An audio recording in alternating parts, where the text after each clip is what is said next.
23।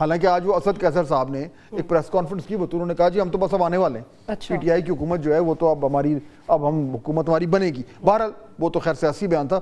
Numbers کے مطابق یہ نہیں ہوتا کہ وہ میجورٹی میں آ جائیں گے، لیکن 2/3 ختم ہو گئی. Why is that important? سوال تو یہ ہے بڑا کہ 2/3 کیوں امپورٹنٹ ہے، اور اگر 2/3 ختم ہو گئی ہے پاکستان تحریک انصاف کی، معاف کیجیے گا حکومت کی، تو اس سے اب کانسٹیٹیوشنل امینڈمنٹ نہیں ہو سکتی. یہ بیسکلی کہانی جو ہے نا اس ٹائم، اگر سارا نچوڑ ہے نا ساری رام کہانی کا اس وقت کے لیے، وہ یہ ہے کہ اب حکومت کانسٹیٹیوشنل امینڈمنٹ نہیں کر سکتی، آئین میں کوئی ترمیم نہیں لا سکتی. اچھا وہ کیوں اہم ہے؟ اگلا سوال یہ بنتا ہے. اور وہ اس لیے اہم ہے کہ کیونکہ ایک گونج ہمیں سنائی دے رہی تھی بڑے دن سے کہ حکومت جو ہے وہ بہت ساری آئینی ترامیم کے اوپر کام کر رہی ہے. اور حکومت میں بطول میں آپ کو بتاؤں جو ایک کانفیڈنس تھا نا کہ جی ہمارے پاس تو 2/3 میجورٹی ہے، ہم تو جو مرضی کر دیں. وہ نہیں کہتے جنگل کا بادشاہ انڈے دے یا بچے دے، تو یہ کہہ رہے تھے کہ ہماری مرضی ہم انڈے دے بچے دیں، کیونکہ 2/3 ہمارے ساتھ ہے اور ایک پیش تو ہے ہی ہے، وہی تو ایک الگ کہانی ہے. تو اس پہ بڑے بڑے پلانز بن رہے تھے. وہ بھی ٹرانسلوسنٹ ہوتا جا رہا ہے. وہ بھی ہاں ہے تو صحیح، لیکن بہرحال وہ دیٹ فار another day. سو اب معاملہ یہ ہے کہ وہ بڑے بڑے پلانز بن رہے تھے. یعنی ہم یہ بھی سن رہے تھے کہ جی ججز کی، چیف جسٹس کی جو ٹینیور ہے وہ فکس کرنے کی بات ہو رہی تھی. بلکہ رانا ثناء اللہ نے تو کہہ بھی دیا اس دن ایک شو میں بیٹھ کے، انہوں نے کہا کہ ہاں جی بالکل ہونا چاہیے کہ 3 سال کا ہونا چاہیے. اب اس کے لیے آپ کو آئینی ترمیم کی ضرورت ہے، بہت بڑا فیصلہ ہے. پاکستان تحریک انصاف اس کو اپوز کر رہی ہے. اس کے بعد اور ججز کے اپوائنٹمنٹس کے حوالے سے، آرٹیکل 62-63 کے حوالے سے کئی ایسے باتیں تھیں جو ہم سن رہے تھے کہ حکومت بڑے پلان کر رہی ہے. اب آج کے بعد وہ نہیں ہو سکتا. So now they have a simple majority. اور انٹرسٹنگلی آنے والے وقت میں JUIF کی بھی پولیٹیکلی امپورٹنٹ بہت بڑھ جائے گی، کیونکہ جب لیجسلیشن ہوگی سینیٹ میں بھی تو گورنمنٹ کو مولانا کے پاس جانا پڑے گا. بالکل ایسا ہی ہوگا، بالکل ایسے ہی ہوگا. تو اب یہ ہو گیا ہے مسئلہ. اچھا اب اس سے جڑا ہوا ایک مسئلہ اور بھی ہے، وہ یہ ہے کہ ایک اور آج کل جو ہے نا وہ گپ ہوا میں اڑ رہی ہے. وہ یہ ہے کہ پاکستان پیپلز پارٹی کی جو ہے وہ کہتے ہیں نا ٹارزن کی واپسی ہونے والی ہے. تو پاکستان پیپلز پارٹی کی کابینہ میں واپسی کی باتیں ہو رہی ہیں. کہا جا رہا ہے کہ جی بجٹ کے بعد شاید وہ آ جائیں، اور کوئی کہتا ہے 7 منسٹریاں انہوں نے مانگ لی ہیں، کوئی کہتا ہے 8 منسٹریاں مانگ لی ہیں، اور اس پہ نیگوسیشنز ہو رہی ہیں وغیرہ وغیرہ. اب جب یہ 2/3 والا معاملہ اگر کھڑا ہو گیا، جو ان کو فارغ ہو گئے ہیں، اور اگر اگلے مہینے جب یہ ہیئرنگز ہوں گی اس کے بعد اگر پاکستان تحریک انصاف کو یہ مخصوص نشستیں واپس مل گئیں اور نمبرز گیم ہو گئی چینج، تو کیا پیپلز پارٹی پھر بھی اتنی کمفرٹیبل فیل کرے گی کہ وہ آئے؟ اب یہ ایک بڑا سوال ہے، ممکن ہے وہ پھر بھی آ جائیں، لیکن اس سے کمپلیکیشن ہو گئی. اور آخری بات بتاؤں، اس سے تھوڑا سا جو ایک نظام میں لگا، پی ٹی آئی کہہ رہی تھی جی سارا پورا کا پورا نظام ہمارے خلاف ہے.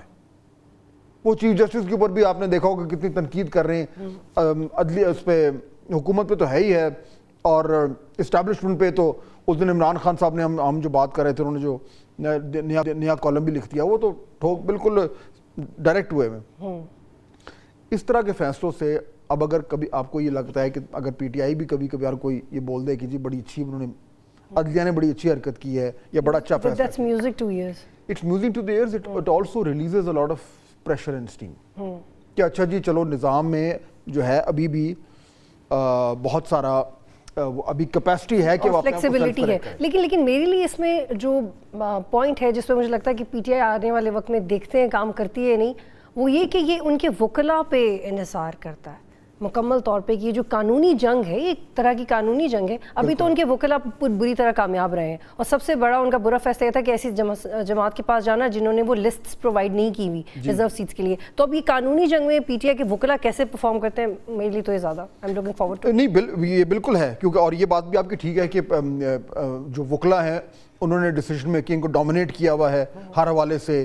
عمران خان صاحب کے ساتھ جو ایکسیس ہے وہ بھی پی ٹی آئی کے وکلاء کی ہے، اور اس کے ساتھ ساتھ جو یہ غلط فیصلے ہوئے ہیں جو کہ آپ بائی دی وے سارے مانتے ہیں، جو آپ جس کا آپ اشارہ کر رہی ہیں، وہ سنی اتحاد کونسل والا, لیکن وہ بھی اس وقت وکلا نہیں کیا. تو اب اس باری جو ہے وہ ٹھیک ہے, وکلا کے تو آرگیومنٹس ہیں, لیکن جس طریقے سے آج اس 3 ممبر بینچ نے جو ہے وہ حکومتی پوزیشن کو, موقف کو ایک بڑی کم وقت میں جو ہے وہ اٹھا کر پرے مارا ہے, اس سے تو لگ رہا ہے کہ پی ٹی آئی کو اور بڑی ریلیف مل سکتی ہے. اور پولیٹیکل نمبرز گیم جو چینج ہوئے ہیں, اس سے جو ایک لارجر پولیٹیکل ایجنڈا ہمیں نظر آ رہا تھا نا, وہ تھا نا کہ جی ایک ون پیج کے ذریعے جو ایک ہمیں ایک mapping of our political landscape نظر آ رہا تھا, اس طرح کے فیصلوں سے اس میں ایک دم ہلکی سی نا ریشفلنگ. لیکن آپ یہ دیکھیں گے نظام نے کتنی دفعہ, ایک دفعہ نہیں 3-4 دفعہ پی ٹی آئی کو یہ اپرچونٹی دی ہے کہ وہ اپنا رول پلے کر سکے, کبھی انڈیپینڈنس کی جیتنے کی صورت میں, کبھی کسی پولیٹیکل پارٹی کی طرف سے مذاکرات کی صورت میں, کبھی کسی عدالتی فیصلے کی صورت میں, اور کبھی کسی امریکی سفیر کو مل کے اس پہ آتے ہیں ذرا, کیونکہ وہ اس پہ تو وہ تو انبلیویبل ہے وہ جو کر رہے ہیں, لیکن آپ دیکھیں یوٹیلائز نہیں کر پاتے. میں آج وہ فوٹیج دیکھ رہا تھا بطولہ, اگر شاید ہمارے پاس ہے تو ہم ان کو دکھا بھی دیں. بالکل دکھائیں, because it has become absolutely yes. یعنی امریکی سفیر کو, یہ آپ سوچیں یہ وہ لوگ ہیں جو کہتے تھے کہ امریکہ نے ہماری حکومت گرائی, آج بھی کہتے اور ہیں. یہ بھی کہتے تھے اپوزیشن کو بھی نہیں ملنا چاہیے.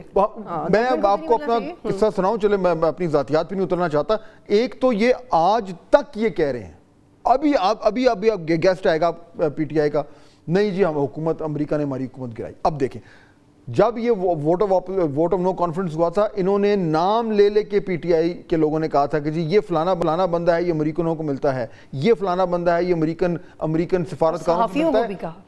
میرا بھی نام اس میں آیا تھا, میں I don't want to make it personal, لیکن انہوں نے میری تصویریں بھی ٹی وی پہ چلا کے یہ کہا تھا کہ جی امریکہ سفارتکاروں کو ملتا ہے, اس لیے یہ رجیم چینج کی سازش کا حصہ ہے. آپ کے بارے میں یس, یہ تو حال ہے, حصہ ہیں. یہ اور بھی بہت سارے صحافی تھے جو روٹین میں ملتے ہیں, یہ تو ان کا حال تھا اس طرح. اور اب دیکھیں اسی کس منہ سے آج یہ جا کے اور امریکی سفیر کو مل رہے ہیں. لیکن فہد صاحب, آن لائٹر نوٹ کہ آپ کو یہ اعزاز حاصل ہو چکا ہے کہ آپ اس لسٹ میں شامل ہو گئے ہیں جو امریکہ سے شروع ہوئی تھی اور وہ سے نگری پہ ختم ہوئی تھی. لیکن نہیں, یہ واقعی میں دیکھیں نا, یہ جو دوغلا پن ہے نا, یہ بڑی ہی افسوس کی بات ہے. اور اس میں جو اب یہ آج جو فوٹیج ہم نے دیکھی ہے, یعنی ان سے کو پوچھے نا کہ پھر وہ رجیم چینج کا کیا ہوا, پھر وہ ڈونلڈ بلوم کا کیا ہوا, پھر وہ امریکہ کی حکومت کا کیا ہوا, پھر وہ جو تمام لوگوں پہ یہ انگلیاں اٹھاتے تھے کہ یہ لوگ ہیں امریکنوں کو ملتے ہیں, آج کون امریکنوں کو مل رہا ہے, گلے لگا رہے ہیں ان کو. ان کا criteria, this is very disturbing. اور آپ یہ دیکھیں کہ پی ٹی آئی میں اتنے یہ پولیٹیکلی اتنا ساؤنڈ نہیں ہے پی ٹی آئی کہ انہیں پتہ چلے کہ کس سے ملک کے اندر بات کرنی ہے, لیکن ملک کے باہر انہیں بہت سارے ایسے لوگ اور ممالک مل جاتے ہیں جن سے وہ بات کر سکتے ہیں. دیکھیں نہ ملک کی اسٹیبلشمنٹ سے کرنی ہے, نہ حکومت سے کرنی ہے, بلکہ امریکہ سے کرنی ہے. بالکل. اور پھر اس طریقے سے آ کے اور ایک پبلک پوزیشن لینا, یعنی یہ تو بالکل ایک یعنی دو طرف مکمل طور پر ایک تضاد ہے کہ کچھ کہنا کچھ اور کرنا کچھ. بہرحال افسوس کی بات ہے کہ ابھی تک اس طریقے سے. لیکن پی ٹی آئی نے اسے بالکل نہیں سیکھا. الزام تراشی اور کسی پہ جھوٹے الزام لگانا اور یو ٹرن لینا اور اپنے جھوٹ پہ قائم رہنا, یہ میں بہت ذمہ داری سے کہہ رہی ہوں کہ وہ اسی پہ چل رہے ہیں. میں آپ سے ڈس ایگری نہیں کرتا. لیکن قسمت ان کے ساتھ ہے, بار بار نظام انہیں موقع دیتا ہے, انہیں سیکھنا چاہیے.